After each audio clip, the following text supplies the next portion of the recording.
Captain, incoming message. It was the dawn of the third age of mankind.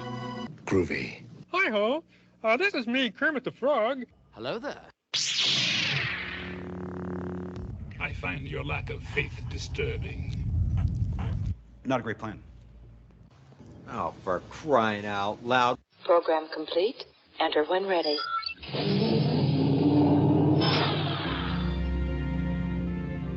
Let's see what's out there. Engage.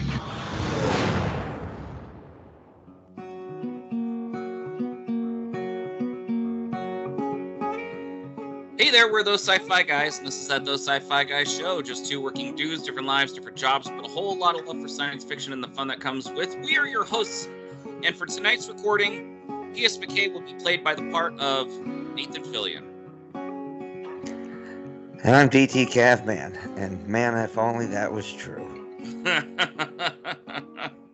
There'd be probably about 3 more listeners, yes. So, because we have a lot. So 6, easily.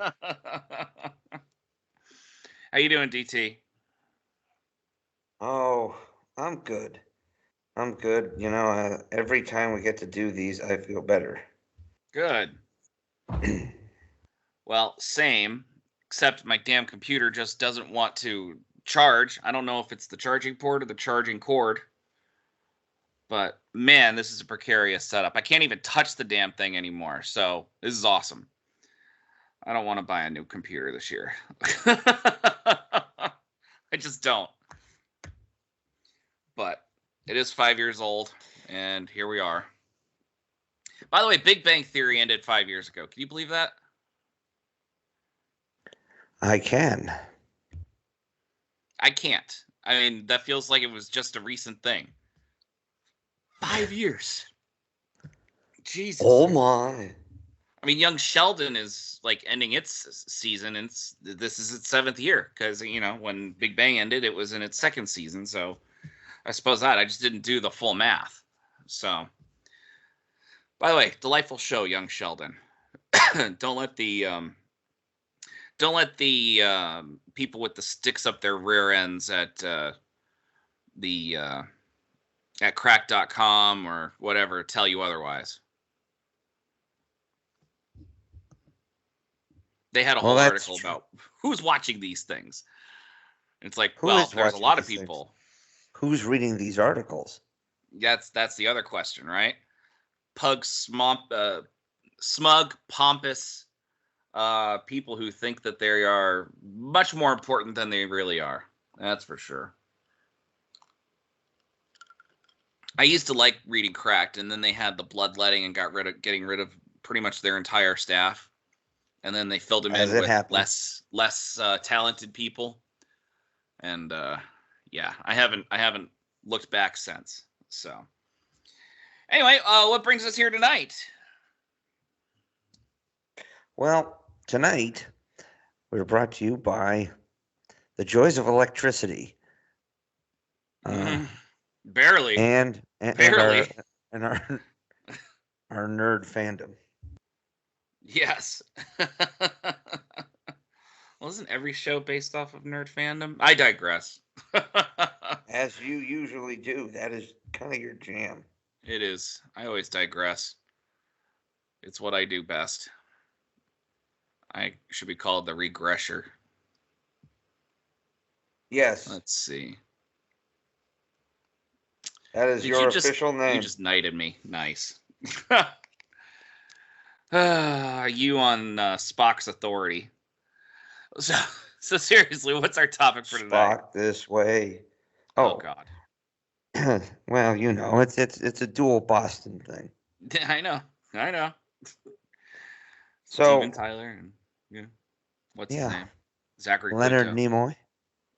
Oh. He's not from Boston. No. Anyway, something been hitting me. You know, you see people on other like YouTubers and other things. You know, anytime there's a idea of a reboot coming out, everybody always likes to talk about, who should be, who would best play the new Jean-Luc Picard or, something like that. But for me, I always, as when I was writing my fan fiction, my Trek fan fiction, for my original characters, one of the things I was trying to do is, well, if I was going to describe this character, or even better, hypothetically, if it was picked up, just say for, on a whim, picked up for an actual, to go to air as a TV show or movie or whatever, who would I want playing these characters? Or when I envision this in my mind, who fits this character? Oh, wait, so are we going full on fan fiction here, or are we talking like recasting? Both, I think. Okay. Part of it is that's what's hit me. And then sometimes I'll be sitting there watching, I don't know, a rerun of a Star Trek show and go, what was a huge missed opportunity? Mr. T as a Klingon. Oh, Mr. T can't act. Neither could James Worthy. Well, that's why they had him silent. Mr. T can act a little. I mean, a little bit, but how would he speak? How would he speak Klingon? I mean, because they would have to have him speak Klingon. They couldn't have him speak English. Universal Translator solves all those problems. Remember that. Yeah, I know. I'm trying to think. I can't. I don't feel comfortable doing a Mr. T impression. Just a gruff, shut up, fool. Just a. Your mother wears targs in Stovokor. Your mother's feet reek of targ breath. There we go. Well, I mean, we all know he'd throw somebody over like a shuttlecraft, but he would, encourage the small young training warriors that Targ's milk builds strong bones. Oh my God! For honor all that, your mother. Going back to the got milk commercial, or milk does a body good. If you ever watched any of the A-Team TV show, Mr. BA was drinking milk. Was he really? And he always encouraged kids, drink your milk, be respectful and always take care of your mama. Oh my goodness. Shit you not. The one time BA voluntarily gets on a plane is because somebody was threatening his mother. Okay, so he had a fear. Was he afraid to fly? Okay, interesting. And they had to come up with all sorts of creative ways to get him when they would leave LA. You'll have to forgive me. So they never really left the LA area then? Plenty of times. They drug him, knock him out, something. That show is such a weird contradiction. I mean, they drive the most ostentatious van and they're on the run from the law. I know. Performing good deeds and rarely ever taking payment. Yes, I know. Yeah. Show, I never really, I know you caught on to it and you liked it, but you probably caught on to it in reruns. That show is just a tad bit before my time, and I never really wanted to get into it. It is the pinnacle of 80s cheese. Yes, it is. And in their jobber days, before you had like such notable great character actors as Dennis Franz and Michael Ironsides playing bad guys. Oh, Michael Ironside is just the greatest character actor to be a bad guy. He is a great one. He's just perfect. And even when he's not a bad guy, he's a bad guy, like in Top Gun. Well, no, he's a dick, not a bad guy. You know. Antagonist. So. Anyway, that things like that. I mean, clearly now he's Mr. T's I think in his late 60s and 70s, maybe early 70s, has not quite as intimidating as he was back in his heyday of the 80s. But I mean, it's things like that. He did, but he didn't stop appearing in commercials, so that was fine. He was in a Super Bowl commercial this year. Oh yeah, which one? I forgot. I can't remember, but I do seem to recall him making fun of Tony Romo or something like that, which of course only endears Mr. T to me more. But when I think about it, you have some people who have super sci-fi cred, right? Sure. Like Katie Sackhoff or Nathan Fillion, they've done a lot. Nathan Fillion, if you had done let's just say you had done a Star Wars prequel maybe 10 years earlier, not the movies, but like if they had done a Han Solo movie instead of in 2018, what if they had done it in 2008? Nathan Fillion could have been a good young Han Solo. I don't disagree with that. I actually, has experience playing a roguish captain. I mentioned Nathan Fillion, which is why you brought him up. Yeah, he does have experience as a young roguish captain. I always wanted him to play Green Lantern. I'm not the only one. This is not an original thought. Okay, so he has played the Green Lantern numerous times in animation. Live action. I know. I completely agree.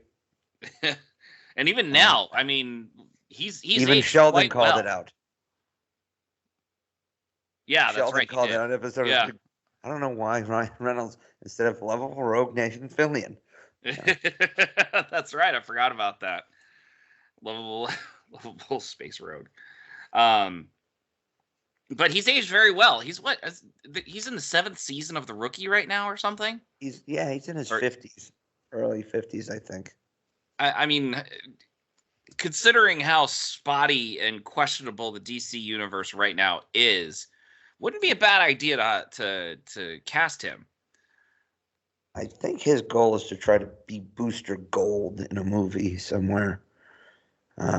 He's kicked around. His name's been kicked around, and now that James Gunn is running DC, he's going to show up in a more substantial role. You know he will. He shows up in all of James Gunn's productions. Yes, and I know that he will. I forgot he had a pretty substantial role in Guardians 3. It was enough. It was way more than he had in his first two. The voice of the alien picking a fight with Quill, and then a picture in the background of a movie poster or whatever. What? Simon Williams. Power. Simon Williams. Does he become Power Man starring, or something? Something like that. Yeah, I believe so. And he was also like starring in a biopic of Tony Stark. Yeah, that's right. Yeah, the movie poster of him as that. Yeah. Yeah. But it was nice to see him something significant for him. A little role to sink his teeth in. A little bit, maybe an extended cameo, I guess you might call it. A little bit, yeah. Yeah. Wait a minute. Oh yeah, from Slither. I was trying to figure out how they knew each other, Gunn and Fillion. Like Slither was Gunn's like first major like film, the broad mainstream film, which I never saw. Did you ever see it? No, it's another one of those horror movies that I don't really jam on. Yeah. But not a fan of it either. I mean, hell, Nathan Fillion would have also been Probably wouldn't have made a good Mandalorian, but he could easily show up as a smuggler in another show. Oh, sure. No, you could just be him as a smuggler. That's it. I mean, be the human smuggler and not smuggling humans, but be the human that is a smuggler. So he could have been a great starship captain live action, maybe, because he has the ability to play it serious enough, or a perfect lower decks captain. He would have handed up as a pretty good lower decks captain. I will say that. Yeah, I will say that. That would have been good. I would have loved to see him in like Enterprise as like the captain of the third NX class or whatever. Oh, that would have been good. Yeah, It would have been good if they went to Star season Trek that 5. actually counted. So he would have been a fun one. He would have been fun to see. Don't rub salt in the wound right now. Don't rub salt in the wound. He would have been fun to see, going back and forth with Archer.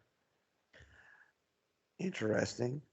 And what was the other captain's name? What was Erica her name? Hernandez. Hernandez, thank you. For some reason, Ortegas was coming into my mind. I'm like, no, I hate that one. She's not a captain. She's an insubordinate person that needs to be busted down a rank. So how's this? If there had been a reboot of The Next Generation back in 2010, how about Nathan Fillion as Will Riker?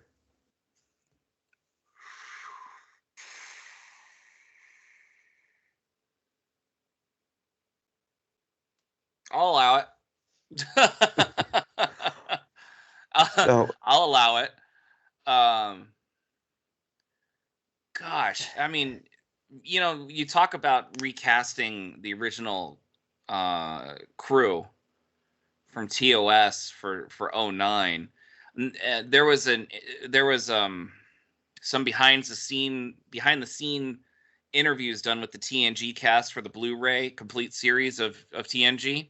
Never made it to the actual Blu-rays, but the director of the documentary and the interviews was the chat turned into, oh yeah, well, if they did a reboot of TNG, who do you think would be playing us in the new timeline? And so I gotta be honest, I am at a loss. I can't imagine anyone replacing any of them except maybe Nathan Fillion. Oh, hold on. Jim Parsons would play Data. Yep, as he did as a kid in that one episode. Yeah, that was a gimme. That was definitely a gimme. But again, a lot of people had said James McAvoy as a young Jean-Luc Picard, mostly because he's done a young Patrick Stewart before. Right. And he's waffled back and forth as to whether or not he wanted to do that. Gosh. Can you imagine recasting Patrick Stewart? Could you imagine recasting someone to play Spock? Oh, wait. That's different, but it is. I mean, I know. I can't imagine them recasting Picard though. He's just so different. He's just such a mold breaker. I don't know what to tell you, man. I mean, yeah, they reboot everything. I mean, I suppose you could have James McAvoy play Picard just because he's got the street cred to. I mean, let's just be honest. Professor X was Picard in a wheelchair with mutant powers. Yeah. All they did was change him from American to English. That's all they did. There was no real issue there. And actually, thinking back upon it, I always thought Professor X had an English accent in the X-Men cartoon. He didn't. Hey, Mandela. But I know. But I thought he did. I always thought that. So, an English an English accented Xavier was not jarring to me or a problem for me when X-Men 2000 came out. It wasn't jarring for you because you just expected Patrick Stewart. Well, that too. Think about it. If you were in the, you're casting in the late 2000s, who would you have casted as Professor Xavier? Well, you mean the late 90s? Yeah, in the late 90s. Who would you have cast as a live action? Was there anybody else? The the big game hunter from Jurassic Park: The Lost World. What is it? Pete Postlewaite? Yeah. He would have done it. He would have been good. Probably not enough as a cornerstone. He is an intense actor. I think he would have been able to pull it off quite well. He is. I'm not questioning that. I just meant name recognition. May he rest in peace, by the way. Yes. I was just saying, like, name recognition. At least Patrick Stewart had a name coming off of Jean-Luc Picard. True. Particularly in that realm. I'm just trying to... Gosh, he died young. 2011 at 64. How sad. Are we going for name recognition, or are we going for people that we think would be appropriate for the role? Well, I mean, I was just making a point back then. I mean, James Marsden was barely known. I actually was shocked that they cast Patrick Stewart because of his Star Trek background. It's almost, when you look back on it, it's all the names. I mean, Halle Berry was becoming a pretty big name. Ian McKellen had not quite yet broken through as a bigger name. Patrick Stewart was actually one of the bigger names when you look at the cast. Yeah. Yeah, and even then, I mean, Hugh Jackman was a no one. Yeah. I mean, it's interesting. Yeah. Because the mindset was different in the late 90s. They didn't want people recognized for their other franchises. They wanted actors to be only associated with their franchise. Like, so that casting was funny to me. I mean, it was perfect, don't get me wrong. Yeah, of course it was. But that was a change. That was a change in the paradigm when it came to Hollywood stuff. Yeah. Paradigm shift all the time. Robin Williams did Aladdin, and then every Disney movie after that had to have big names in their cast. And the same kind of thing. A cute little sidekick, smart talking spirit guide. You saw that in Hercules. You saw that in Mushu in Mulan. I think he was both the smart talking sidekick and a spirit guide. So, and then you had the smart talking Tarzan. Okay, I'm going down a rabbit hole here. No, you're up a tree. Very much so. Shoot, I already had a suggestion. I lost it. Throw out one that we can talk. I'm thinking. You know who would make a pretty kick-ass captain of a starship? Lucy Please Lawless. tell me. Oh yeah, definitely. We got to see an example of her in a space drama through Battlestar. Yeah, but she wasn't like the command type. She was a command type in the sense of Xena. Yes. She commanded an army. I mean, we saw her. Like, I know. Was she actually? No. Hmm? I was going to say, did they kick her name around for Janeway? But I don't think so. No, they did not. She was in the thick of it with Xena, the warrior princess. she still would make a great captain. Yeah, she still could. Gosh, I don't know. Is she working? I mean, I don't know any things that she's working on right now. Oh, she's in My Life is Murder. It's like 4 seasons. Supporting role. Yeah, she's got a bunch of bit parts here, a lot of voiceover acting. But I think she's made the majority of her career, and she's happy to just jump in on things that she wants to do now. Which, good for her. Yeah, she did an episode of Burn Notice back in the day. Well, that was necessary. She wanted to say hi to Bruce. Yeah, of course. Autolycus. So You know what I always thought would be a great duo was Bruce Campbell and Nathan Fillion.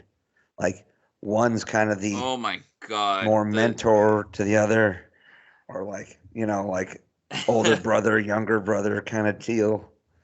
If we didn't have a prime example that would work, I would have said, you're crazy. That's too much smart alecky, fast talking, all in the same scene. But you know why I'm not saying that? Because Infinity War happened. Oh, I was going to say and Archer, where he played Archer's mentor. No. Do you remember that? All I can think of is Patrick Warburton as Rex Manley. This is a good name too. Yeah. Was it a later season? Because I haven't seen the last 2.5 seasons. Yeah, I think it was in like season 11 or something like that. Okay. Yeah, so I got to catch up on that. Who is this voice? Man, it sounds so familiar, and it just wasn't clicking from first. I'm like, oh my God, it's Bruce. But I mean, it's perfect. He's such a smartass. It would work, I think, because we saw it work between Robert Downey Jr. and Benedict Cumberbatch with those two characters. Which that was a gamble in and of itself, by the way, having the two billionaire playboy philanthropists, although he wasn't really a playboy. Or a billionaire. Well, Strange isn't a billionaire. From his apartment, he probably had made, but he was like the top-rated neurosurgeon in the world or whatever. But he was definitely a millionaire. We can argue they were both rich and they were genius OTs. And yeah, so and they both played Sherlock Holmes. They did. It definitely that would have been the perfect grouping for the one swear word they usually drop in when one of them said to the other, "No shit, Sherlock." Yeah. Or they could have called Spidey Watson.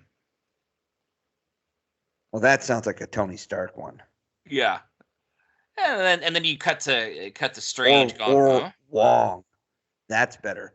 When they're at the Sanctum Sanctorum, instead of calling him Wong, call him Watson, because he always makes up names for people. True. That would have been good. Wait a minute. Anyway. Yeah, Wong was in that scene. Yeah. Sorry, there was so much going on in that movie. More Wong.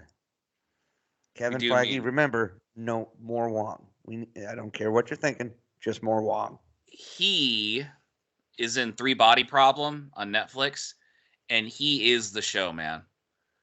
He is that show. Like, really good, really well done. And I gotta say, I recommend Three Body Problem.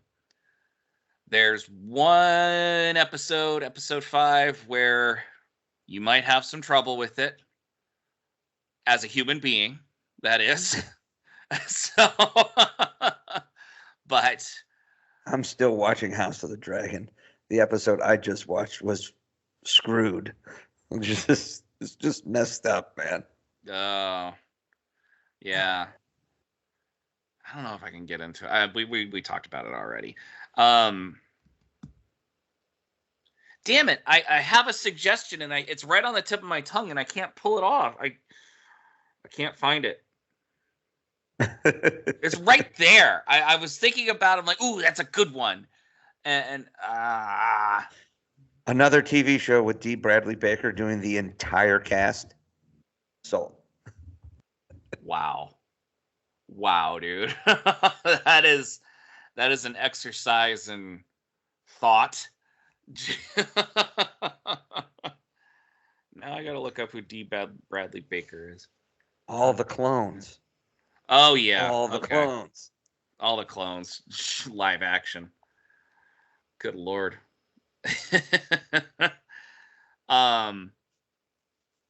Okay. Here's one for you. By all means, who? Recasting Anakin in Attack of the Clones and Revenge of the Sith. All Who? right. Now, let's just say that by recasting, we've already talked about how Samuel L. Jackson was limited by the dialogue and everything, right? So let's just say by the recasting, it fixes the dialogue issue. Okay. Who would you want Anakin to be? I mean, if you brought in Leo, he could have done anything. Yeah, but let's also think Leo was not in the good graces of the Star Wars fan at the time. They wouldn't have wanted Jack from Titanic playing the future fate. They didn't want Mr. Mom playing Batman, and turns out he was pretty good. And they didn't want the Daredevil Ben Affleck doing Batman, and he turned out to be pretty good too. Well, all I'm saying is Leo was oversaturated at that point, and that was when right around 2005 was when Leo started doing more art-focused films with Scorsese and things like that to kind of reposition himself. Yeah, you know what I mean. To reposition himself in the American zeitgeist so that his acting abilities would be appreciated rather than the mainstream crap like The Beach. Okay. So that was a calculated move on his part. Okay. Do you have somebody? See, this goes back to what we would have done with Star Wars, right? I actually would have liked to have James Marsden. A younger James Marsden. Okay. So, fresh off of the success of X-Men, James Marsden becomes Anakin Skywalker. Yeah. I mean, he seemed just a little bit older than you'd have like a 25, 26-year-old playing a teenager. At least Hayden Christensen in Attack of the Clones kind of looked like a teenager. What about James Franco? Yeah. They'd have to redesign Darth Vader's helmet for his head, but nah.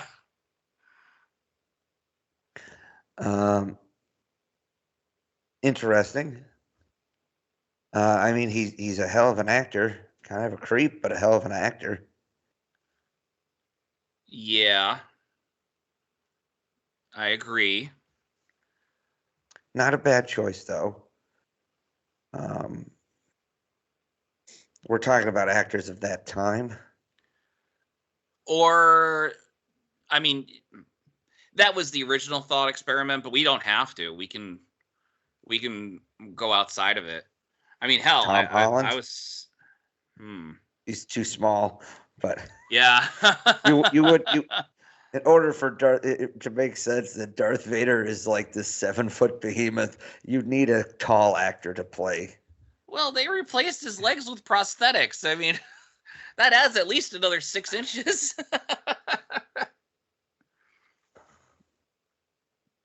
And remember, he got cut off above the knees. So you can make that thigh bone as long as you want. So to match up with the shin bone. Tom, But Tom Holland would look like he was on stilts. He would. I mean, the shoulders are not nearly as broad as they would need to be in order to be proportional. So but yeah. You know what Tom Holland would be good as? Oh, please tell me.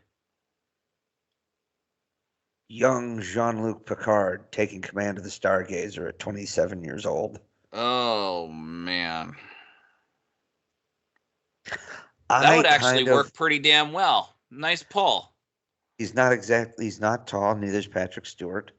And if you watch The Next Generation, Picard seems to go bald naturally as opposed to having a disease that caused him to go completely bald, because then you have the scene of him getting stabbed through the heart. Dude's got a full head of hair. You have the flashback when Picard brings Jack Crusher's body home. He's balding. Yeah. So. Yeah, I don't know what they were thinking in Nemesis. I think at that point they were just like, Picard's bald. Shut up. Like No, in Nemesis it was Sela. I don't know. There was no clone of Picard. What? Do you remember? Oh my God! This is why you need to at least re-listen to some of our podcasts from time to time to remember things we refer to. This was my idea when we were talking about how to fix bad sci-fi. Sela being the person in, running the show. Yeah, that agree. Yeah, that was a good idea. It is, and I also just pretended that we erased it. Yeah, it'd be nice to be able to make that a reality. That's for sure. So I mean, I'm surprised they just didn't slap Doug Jones into the Darth Vader armor. Gosh, he's been in everything else. Yeah, he might have been too tall. I mean, he could be. I'm surprised he hasn't shown up as a Wookiee yet. Give it time. I'm actually surprised they didn't try to convince him to take over the role of Chewbacca. Now they got like some former basketball player. Yeah, from Latvia or something. I feel bad. I know I'm gonna ruin his name. It's very. I've very much struggled. It's like Junus something, and I do apologize, sci-fi fans. I very much apologize. I figured it out. What? Batman and Robin replacing Uma Thurman with Kathy Ireland. Interesting. Contemporary Kathy Ireland of the time. Interesting. I mean, and replacing not the strongest actress. Replacing Mr. Freeze with Patrick Stewart. Well, that would fall more in line with the Mr. Freeze you get from the animated series. Batman, the series, yeah. Or you could have just had Michael Ansara do it live action. Get that voice. Yeah. I was a big proponent for Kathy Ireland to be Poison Ivy because she just looked the perfect part. She looked like the animated series Poison Ivy. And she had the voice to match, but at the time, I didn't realize that she wasn't a good actress. I loved National Lampoon's Loaded Weapon 1. She was awesome. She made me laugh in that. I loved her in Necessary Roughness, but boy, she cannot act. And Loaded Weapon 1, she gets away with it because no one acts in that. It's a Lampoon. So, but Necessary Roughness with Scott Bakula. Yeah. She was definitely not of high caliber when it came to acting ability. And it was only something I saw recently rewatching it. It was a funny movie, though. I like it. I love that movie so much. But yeah, Kathy Ireland is Poison Ivy. Okay. I think that she could have been instructed to play it over the top. I mean, that's what Uma Thurman did. That whole movie was over the top. Yeah. I don't think that she would have been out of her element in that regard. Hey, you never know. Money buys acting coaches. Yeah. Well, isn't that what they did with Alan Ehrenreich or whatever? Alden Ehrenreich? Alden, yeah. The rumor was they hired an acting coach on set for a last minute attempt to get him to act more convincingly. I don't buy it. I mean, maybe there were they a lot of hired rumors someone. flying. There were a lot of rumors flying for that movie. I'll admit. But Yeah, I'm just saying. I don't buy it because I saw him in Hail Caesar, which was a Coen Brothers film, and he kind of was before or after. Before. It was before. That's how I knew him as. I'm like, oh, that's the kid from Hail Caesar. I like him. That movie was wacko. It was pretty fun, actually. Loaded with stars, and this kid kind of was in some ways the central player, which is interesting. But Veronica Osario is in this. Was in Hail Caesar.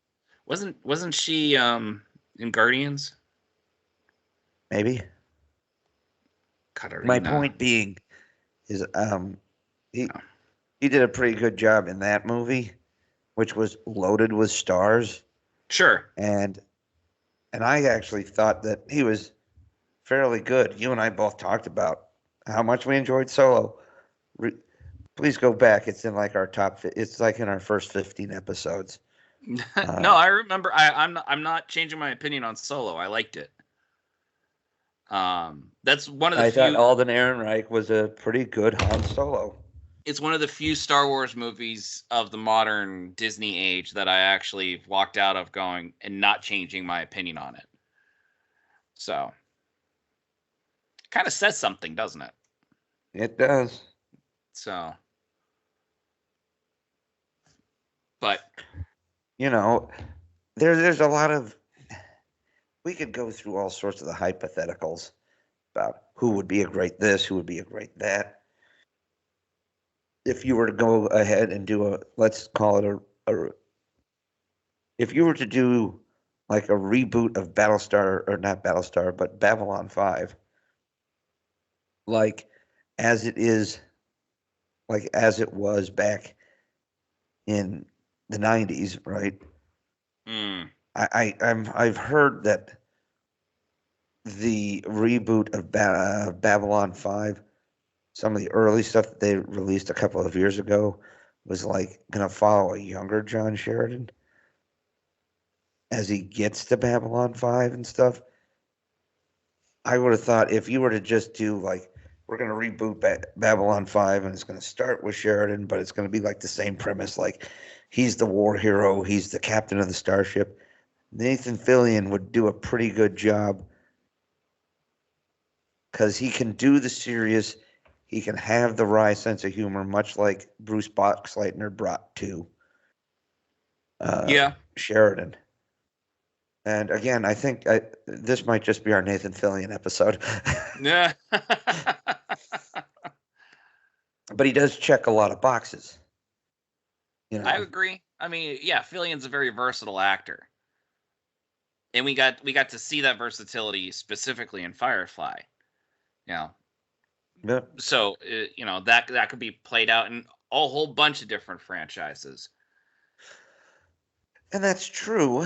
I mean, I think he wants to be in a Star Wars movie. I saw an interview with him. I want to say it was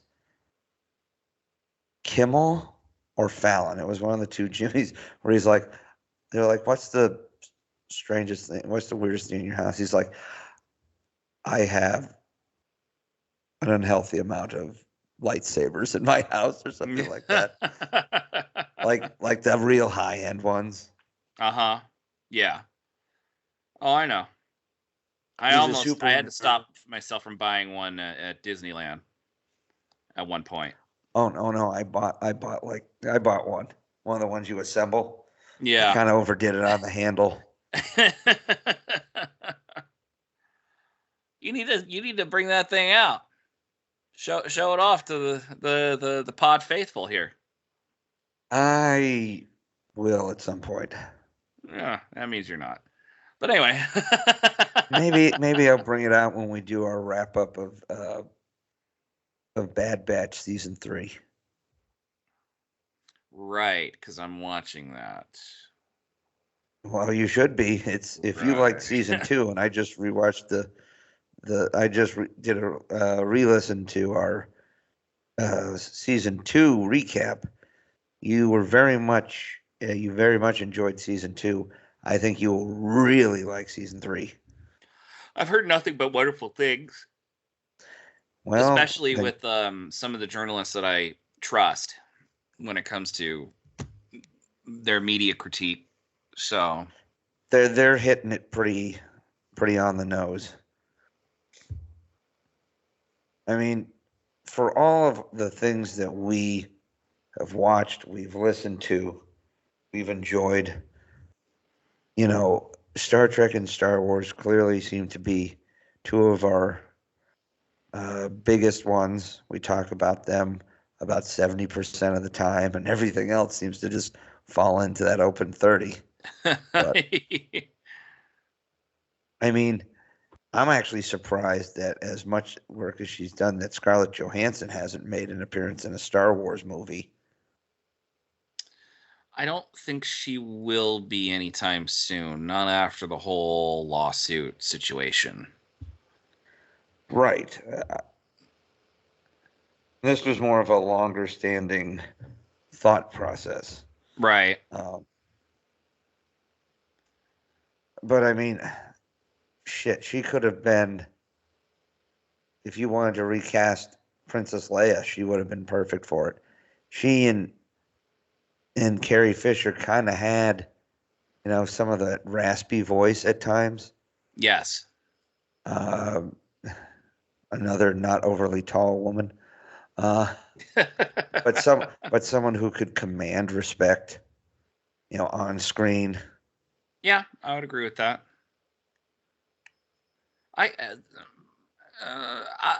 It's funny because when I was watching Iron Man 2, I didn't know who Natasha Romanoff was. Yeah, I had no idea. I had none. No clue. Black Widow. Ladies and gentlemen, we play your Black Widow. I'm like, oh, great. Who is she? I have no idea. And I thought she was great. A lot of hate for Iron Man 2, but I thought it was a pretty well done movie.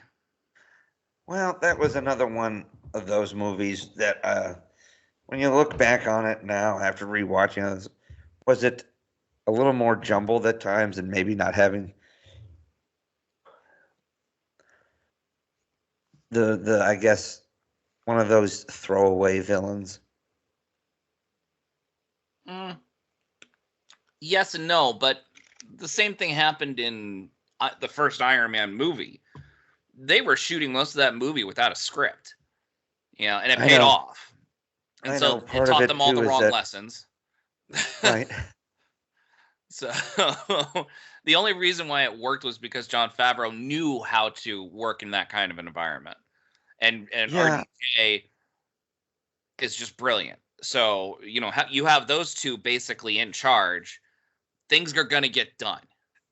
I do think that, I don't know, just Jeff Bridges bringing some menace and everything to that role. I didn't think he was a terrible villain. I actually thought he was a pretty good villain for an origin story. Obadiah. Yeah. Supposedly his dad's friend, his mentor, that sort of thing. It turns out Yeah. he's behind him. It's almost medieval. Well, he's like basically the Dylan king's Cross. brother. Huh? He's basically Dylan Cross in Ant-Man. Like Darren he was Cross. supposed to be, Darren Cross. Sorry, he was supposed to be like the heir apparent. He was the one that built the company, and when Stark Sr. died, I can't remember his first name. Howard. Thank you. When Howard died, he was basically in charge of the company until Tony was moving in. Cross was the same way. It's like the Regency thing, right? Mm-hmm. The king dies and his most trusted advisor acts as regent instead and rules while the young prince grows and that sort of thing. It's very medieval. It's old stories. It's like Hamlet. Yeah, no, all that's there. I mean, and again, we're not critiquing it. I mean, it worked well because it's an old kind of story. So yeah, it's tried and true.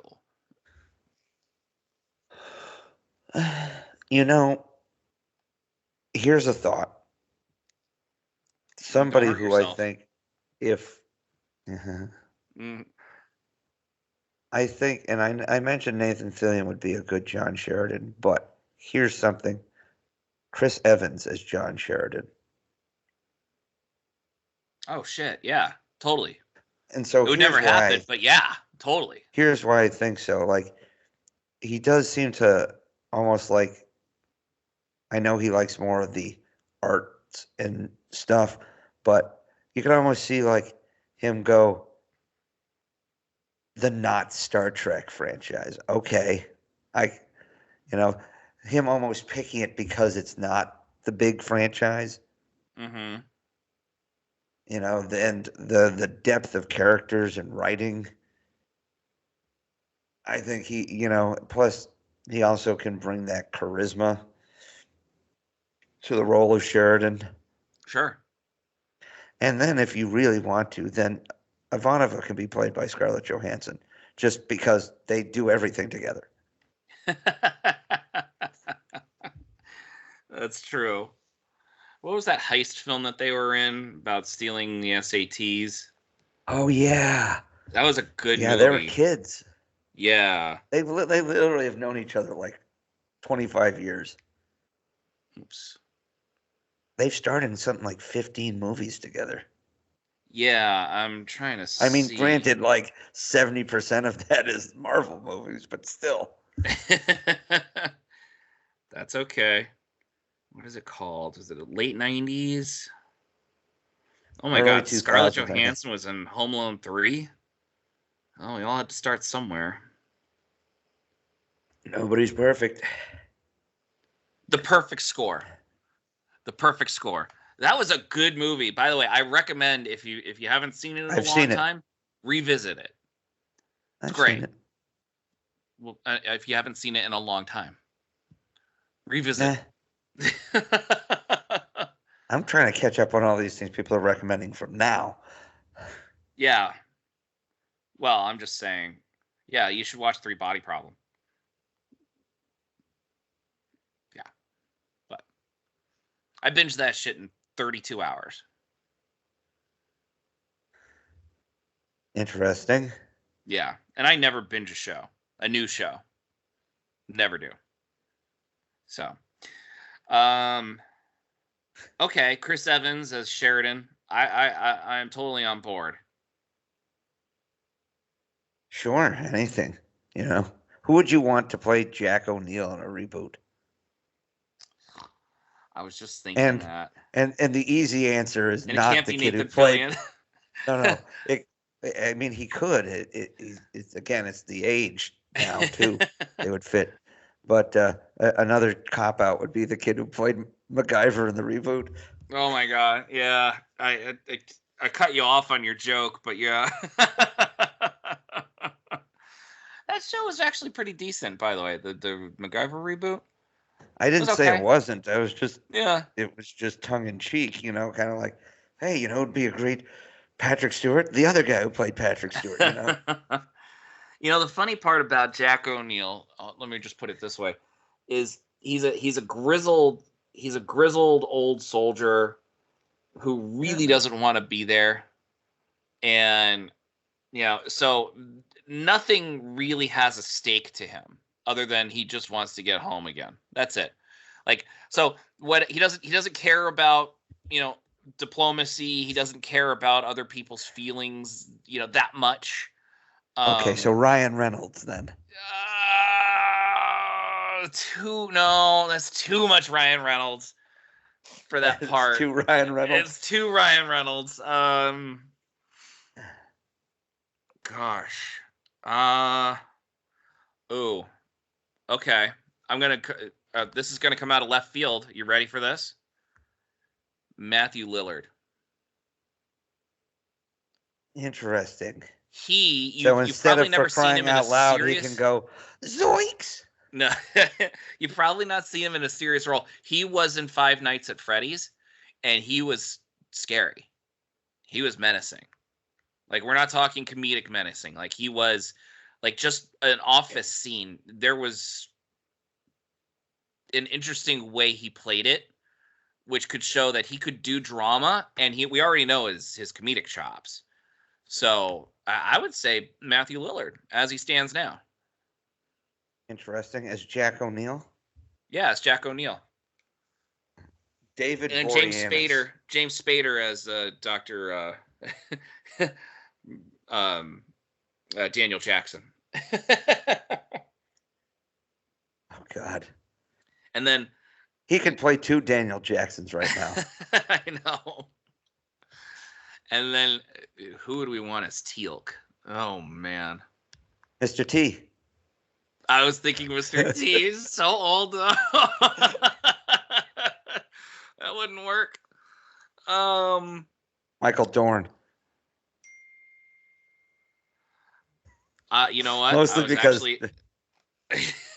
because that's what Teal'c is Worf. That really is. I mean, it was a Worf clone, right? And you're not wrong. I would say The Rock. Do you smell what Teal'c's cooking? Or John Cena.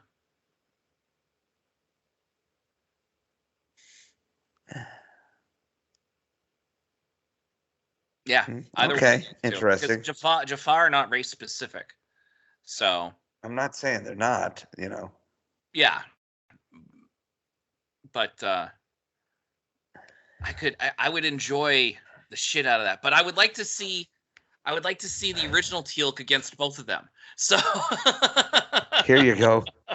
John Cena as a Romulan, and when he has to cloak, he just does this. Oh my God. Wow. He just turns to his crew. It closes. Oh my God. Telling Picard, "You can't see me." Doesn't work that way. Mr. Wolf, where did he go? Right? Holy crap, it worked. So,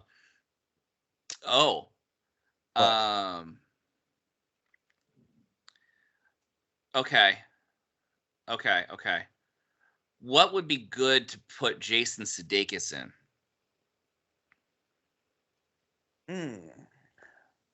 So it was kind of a reverse thing, right? Instead of who would be good for this role, what role would be good for Jason Sudeikis? Well, and that's kind of one of the things I came up with when I was thinking about this was who, some people who would be good in, what would be good spots for some of these people. And you're right. Jason Sudeikis, he could maybe be your Jack O'Neill type. I could see that. Yeah, definitely. Or maybe he could be Michael Garibaldi. Yeah, he would be a great Michael Garibaldi. Kind of a smart ass, Yeah. but could kind of play that, smarter than people give him credit for. Yeah. Oh, Tatiana Maslany as okay, I was Scarlett going to say Johansson. Deanna Troy. No, as Deanna Troy. Ooh. Yeah. And you could also put Tatiana in with the telepaths. What was her name? She doesn't have to look like her. Lita. She could be Lita. Yeah. In Babylon 5, I mean. Yeah, I could see that. And she's got a shitload of range. She does. I mean, she could be Leia Organa. Yeah, she totally could. I mean, the thing is, she's like a chameleon. So I mean, she's just a really good actress. That's what yeah, I mean. exactly. So, but that tough but sarcastic but also vulnerable that Leia could be. I mean, they kind of nailed that in the best parts of She-Hulk with her. Yeah. There weren't a lot of best parts. I mean, it had its best parts, but, that's the shame, by the way. I liked her as She-Hulk. I just didn't like the writing of She-Hulk. Yeah. Oh, I get that. And that sucks because I want to see more of her. All right. Here's a name to throw out, and you tell me where you'd put this person. Ooh. Which franchise? Okay. Sam Elliott. Tremors. Tremors. In place of Michael Gross. Yeah. Yeah. People would come back, I'm sure. That was a layup though. Western / Sam Elliott. I mean, that's just a given. Gosh, what about? He would be a guy who would have been a great person to be in Firefly. As what? Shep? No, like Mal's mentor or like his former commander in the war or something. Oh, that would have been good. Yeah. Yeah, as a brown coat soldier commander. Yeah. Yeah. As they're retired as like the former commander. They're trying to break him out of an Alliance prison or something. Yeah, that would be good. I like that. That's good. And it's a space Western. So exactly. It would fit in. That accent would fit in beautifully. Yeah, it would. It would. I always thought though, like in some of the roles he had in the mid 2000s where he was like the sergeant major in We Were Soldiers, where he was, on some of these more modern type stuff, the non-Westerns, where he'd like trim the mustache, or when he was playing Thunderbolt Ross in the shitty Hulk movie with Eric Bana. And he was in that one? He was General Ross in that one. Gosh, I can't tell you how many times I've tried to watch that movie and I always stopped. Like he's got a pencil. He's got like the thin mustache, not the big bushy mustache. That look right there he would have made a pretty fantastic Starfleet admiral. Yeah, he would have. Like, I'm gonna say it, Admiral Nechayev. I would actually say he would have been a good Admiral Forrest.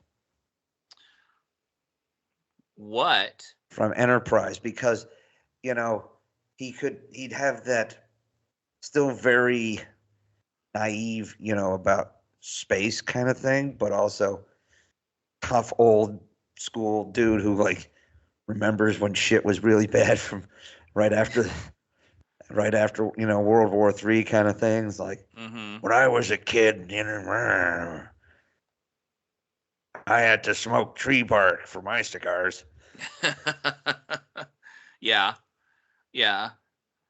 I could get behind that. Damn. You know what was the perfect casting for him?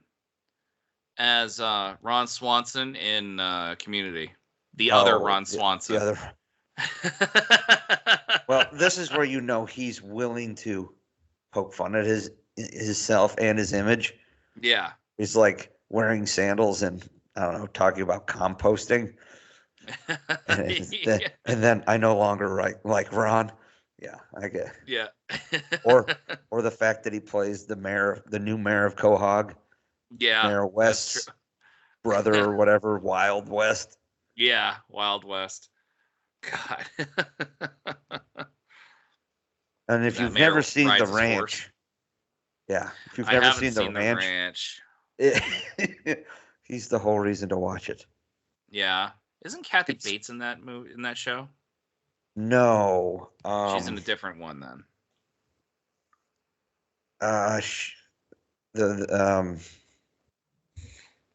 What the hell was she?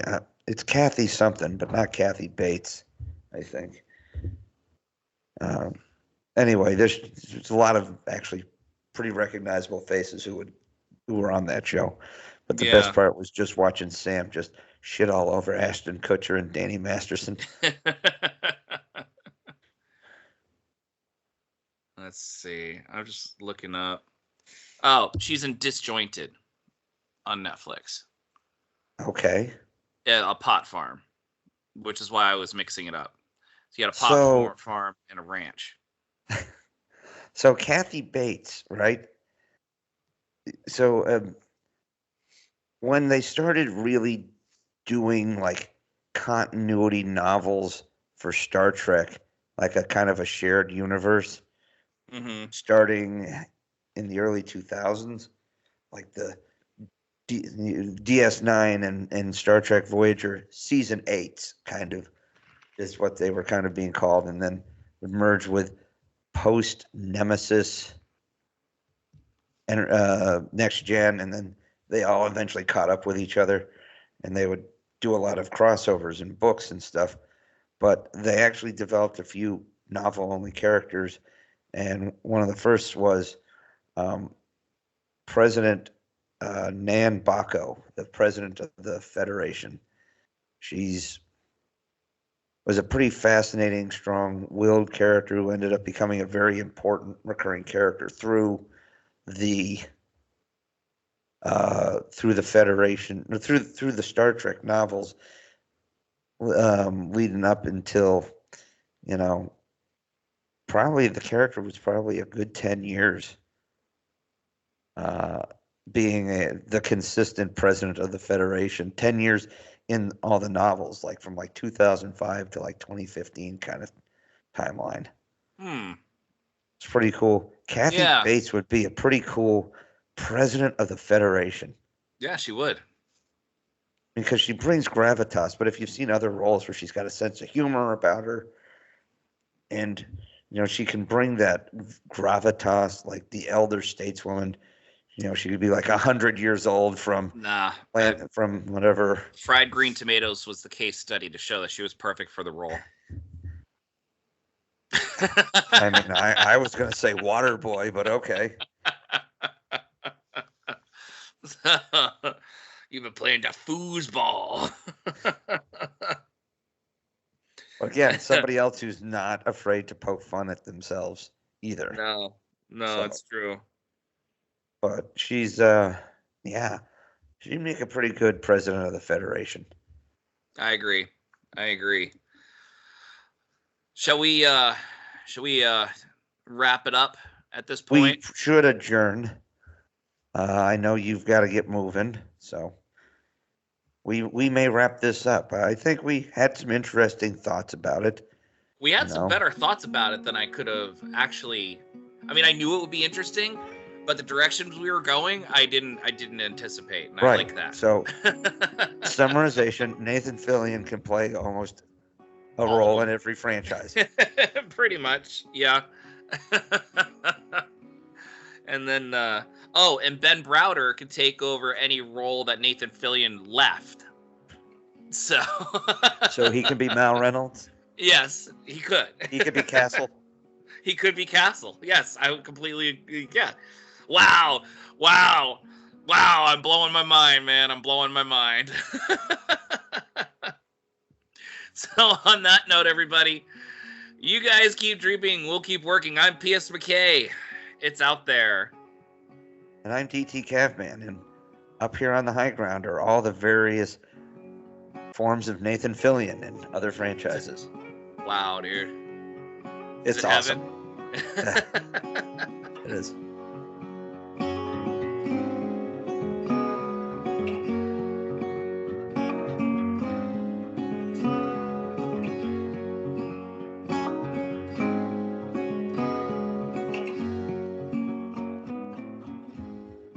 Those Sci-Fi Guys is an independent broadcast by Alpha Site Productions, produced by DT Cavman and P.S. McKay. Music courtesy of Camtasia. For more information on upcoming episodes, follow P.S. McKay on Twitter at PSMcKay or go to thosescifiguys.com for past episode information.